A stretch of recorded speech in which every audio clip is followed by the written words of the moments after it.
Hoy nos acompañan para una entrevista sobre hablar de la política, de lo que hemos visto en estas elecciones. Nos acompaña Mauricio Alarcón, director ejecutivo de la Fundación Ciudadanía y Desarrollo, y Jorge Luis Ramos, analista político. Bienvenidos. Gracias. Muchas gracias. Buenas tardes. Buenas tardes. Mauricio, ¿cree usted que los ecuatorianos iremos a una segunda vuelta? Creo que una situación era la que se vivía y se sabía hasta el día miércoles en que el atentado cobró la vida de Fernando Villavicencio. El panorama cambió sustancialmente a partir de entonces. Incluso, aunque muchos no lo hayan querido ver, el debate del domingo pasado generó una discusión tal en medios de comunicación y en redes sociales que ha movido las tendencias durante los últimos días.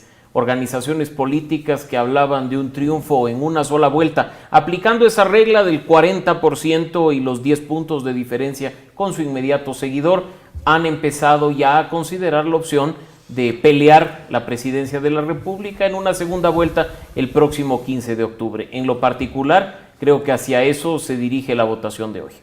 Jorge, ¿tú compartes la postura de Mauricio? Totalmente, creo que hace un par de meses se arranca con ciertas expectativas, con un supuesto pelotón ganador. Sin embargo, a partir de estas variables del tema del debate, el tema del fallecimiento de Fernando Villavicencio, las cosas cambian en el tablero electoral. Evidentemente, lo que hemos asistido en estos últimos días de campaña es un juego más táctico, una suerte de que los equipos de campaña comienzan a jugar con la ficción. A todo el mundo le interesa estar dentro del caballo ganador en este momento. Entonces, algunos estudios serios, otros no tan serios, manifiestan que estamos o estaríamos ya en una segunda vuelta, pero evidentemente hasta que tengamos los resultados electorales a las 7:30 de la noche, podemos llevarnos de algunas sorpresas. Mauricio, ¿cómo se avisora la campaña para esta segunda vuelta teniendo en cuenta el poco tiempo que van a tener los candidatos? Bueno, partamos del hecho de que las prioridades entre la primera y la segunda vuelta en cuanto a necesidades de la ciudadanía no van a variar. Siguen siendo los 3 puntos críticos: la inseguridad, la situación económica y la normalización de la corrupción a nivel nacional. En ese sentido, más bien lo que creo nosotros como ciudadanos debemos esperar es una campaña más enfocada en las propuestas, más enfocada en el aterrizaje del cómo hacer aquello que en la primera vuelta únicamente se dijo que se haría.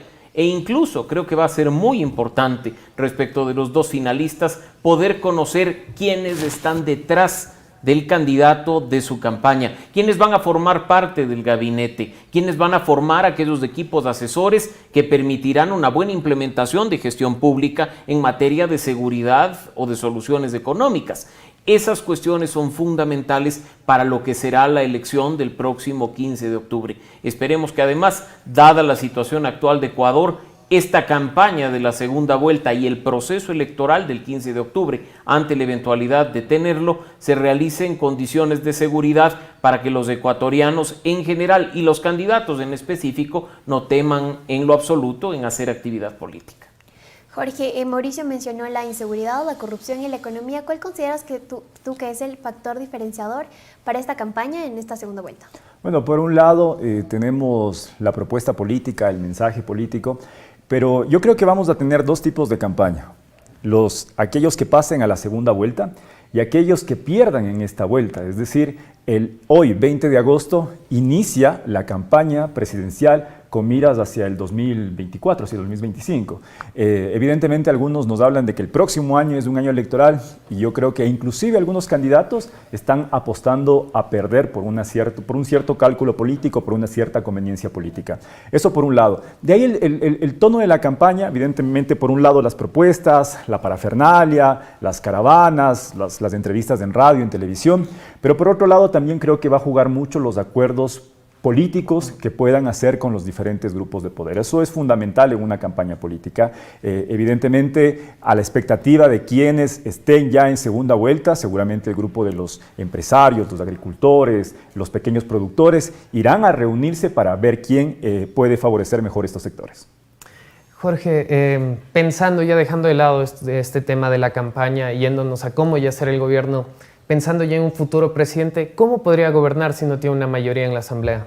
Bueno, ese es un escenario bastante cercano y bastante real. Se prevé que vamos a tener una asamblea atomizada muy similar a la asamblea que tuvimos. Bueno, algunos señalan eso. Por otro lado, hay otras personas que dicen que posiblemente sí podamos tener acuerdos al interior de la Asamblea Nacional.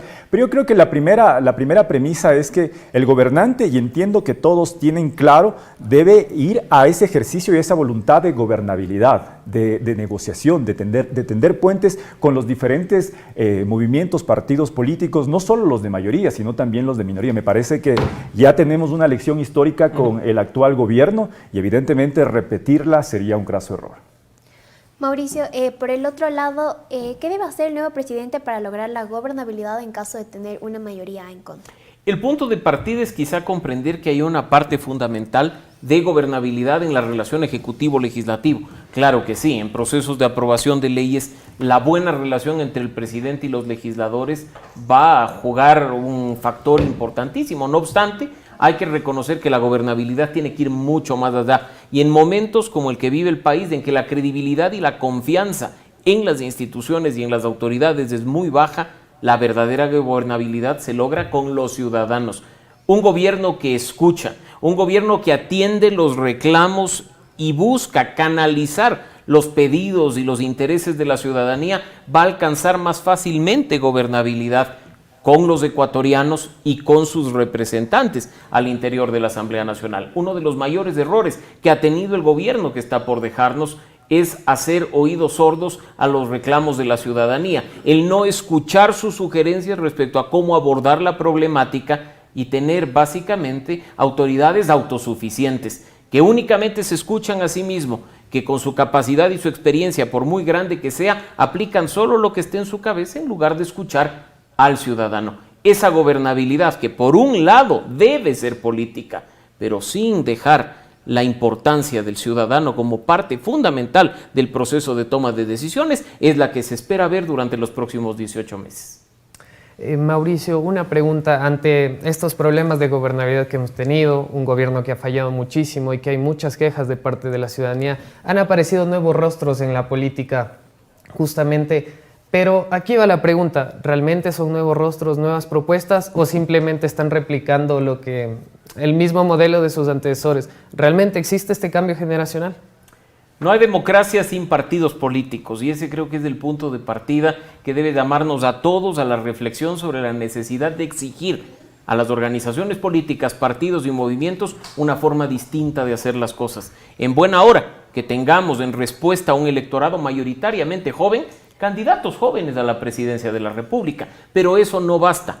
Porque si tú tienes a una persona de 40 o de 45 años replicando prácticas de la vieja política, no es más que un rostro que se presenta a la ciudadanía con las mismas mañas del pasado. Cambiar la forma de hacer política va mucho más allá de simplemente poner a alguien a frentear una campaña con su cara joven, con su bonita sonrisa. Hay que modificar las prácticas, responder a las bases, crear nuevamente ideologías, tener una identidad ante la cual se alinee el electorado. Y pues eso no es difícil siempre y cuando haya voluntad de los actores políticos de empezar a hacer las cosas de manera distinta. Jorge, ¿tú qué opinas al respecto? ¿Crees que hay nuevos rostros o solamente son máscaras? Y si es el caso, ¿quién está detrás de esas máscaras? Yo sí creo que hay cromos repetidos.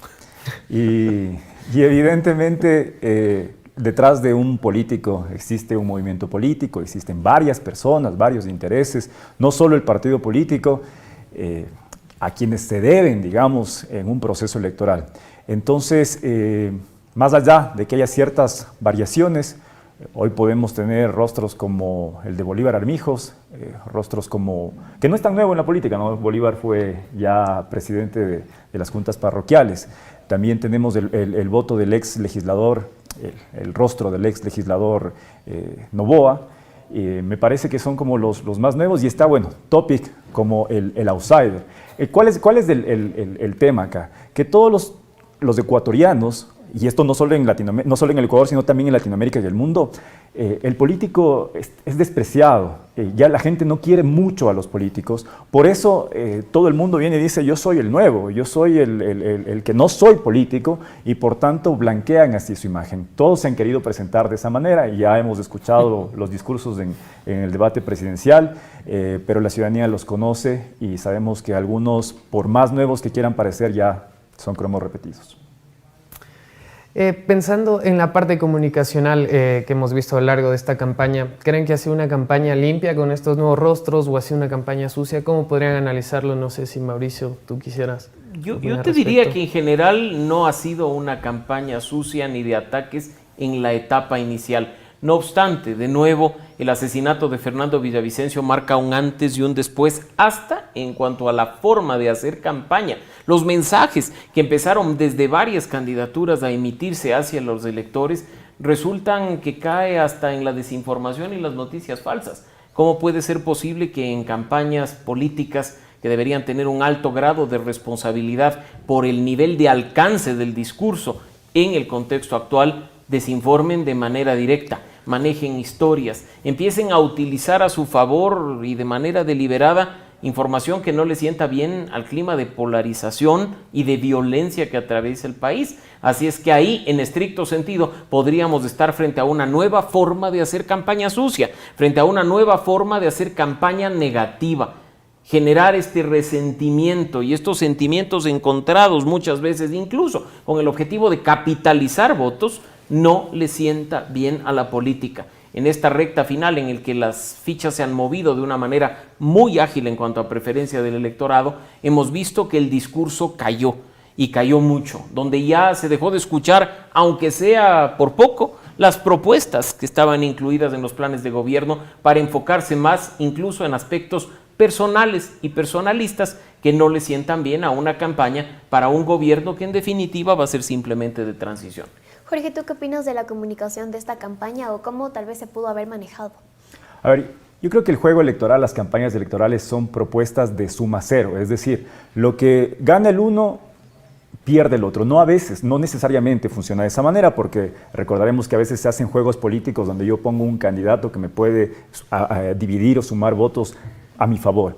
Entonces, en ese sentido, siendo la política un escenario de confrontación, un escenario de suma cero, de pierdo-gano, siempre va a haber esta disputa de relatos, de ideologías, de propuestas, de mensajes, pero los buenos equipos políticos, los buenos equipos de comunicación deben saber leer el contexto y el ánimo del electorado. Evidentemente, nosotros hemos asistido a un contexto nacional de confrontación, donde la ciudadanía se ha cansado ya de este tono retador, de este tono siempre que descalifica al resto. Entonces, si ustedes analizan el debate electoral, tangencialmente se busca minimizar al otro, ¿no? Pero ahora la pregunta es, ¿cuál va a ser el tono que vamos a tener en este periodo de campaña de segunda vuelta? Yo creo que si es que los equipos de campaña igual logran leer adecuadamente, se tratarán de ser respetuosos, porque el sentido común reclama que lo que está rechazando la ciudadanía es aquellos candidatos que se han dedicado a descalificar. Y ahí está el caso de Daniel Noboa, por ejemplo. Sentadito, tranquilito, sin decir mucho, sale con las mejores impresiones del debate. Jorge, estamos ante unas elecciones sumamente diferentes, no solo porque son anticipadas, sino también porque se han vivido en un marco del terrorismo, marcado por estos problemas del narcotráfico, la violencia, el miedo que tiene la gente a ir a votar. ¿Cómo crees que puede cambiar esto? ¿Este antecedente que está marcando puede determinar a que cambien definitivamente nuestras próximas elecciones? A ver, el tema de Fernando Villavicencio marca un antes y un después en los procesos y en la historia electoral del Ecuador. Ahora, el reto que tiene el nuevo gobierno nacional, y no solamente este gobierno, porque no es un problema que se puede subsanar en el corto plazo, ni siquiera en el mediano, dicen los expertos en seguridad, pero allá hay que apuntar la prioridad. Creo que el nuevo gobierno primero deberá estar sometido a un proceso de transición. Recordemos que históricamente cómo se ha dado la transición en el Ecuador. El gobierno saliente deja quemando literalmente las computadoras, borrando absolutamente toda la memoria institucional, poniendo el pie y generando la conspiración desde el primer día del nuevo gobierno. Entonces, esperamos, todavía el gobierno actual tiene 2 meses que representan el 10% del tiempo que tiene el próximo gobierno. Esperamos al menos que dejen el terreno un poco allanado en los temas fundamentales como son los temas de la seguridad. Entonces, en esa expectativa creo que hay un proceso de transición. Decía Mauricio, el tema de los equipos que deben presentarlos, y la ciudadanía, los medios de comunicación, ustedes deben exigir a los candidatos que presenten su equipo de gobierno, porque eso también es fundamental para generar gobernabilidad y credibilidad. No puede ser que tengamos perfiles o cuadros improvisados, porque no hay tiempo para la improvisación. Eso es fundamental. Y ya en el ejercicio de gobierno, definir una agenda estratégica. Y desde mi criterio, creo que el tema, por ejemplo, de la seguridad que tú has mencionado, es fundamental en el Ecuador subsanarlo desde lo estratégico. Mucho hemos estado hablando en lo operativo, en lo táctico, en lo logístico, inclusive cuando decimos que la Policía Nacional no tiene la dotación de chalecos, pero si no tenemos los blancos específicos, si no tenemos la ruta de la delincuencia, si no sabemos cómo están operando las mafias organizadas, vamos a tirar tiros al aire y no de precisión. Entonces, el rol de la inteligencia del Estado en este momento es fundamental, y eso ya lo han planteado algunos candidatos en sus propuestas de campaña. Sin embargo, poco se ha hablado de la contrainteligencia, que a mí me parece que es fundamental en el Ecuador. ¿Cómo controlamos a los controladores? ¿Cómo depuramos a la Policía Nacional? ¿Cómo depuramos las Fuerzas Armadas? Esa es la gran pregunta que hay que esbozar en este momento, y solo con un mecanismo autónomo, independiente del organismo de inteligencia que tenemos en este momento. Recordemos que tenemos al CIES como un organismo central que coordina la unidad de inteligencia de la Policía de Fuerzas Armadas y Fuerzas Armadas. Entonces, en ese sentido, si toda la inteligencia se centra en una sola institución, corremos el riesgo de no tener una depuración. Mauricio, mencionabas el asesinato de Fernando Villavicencio. ¿Consideras que este hecho prueba o evidencia el narcoestado? No es el primer caso de un político que fallece en estas circunstancias. No es siquiera este el primer proceso electoral en el que se registran este tipo de hechos de violencia. En las elecciones seccionales de febrero de 2023 tuvimos candidatos que sufrieron atentados y otros que perdieron la vida. En las presidenciales y legislativas de 2021, lo mismo. Así es que lo que estamos viviendo ahora, que se atenta y se mata a un candidato presidencial con un alto nivel de riesgo identificado y que gozaba, en teoría, de la protección del Estado, no es sino simplemente el haber tocado fondo de un proceso que se viene consolidando durante los últimos años.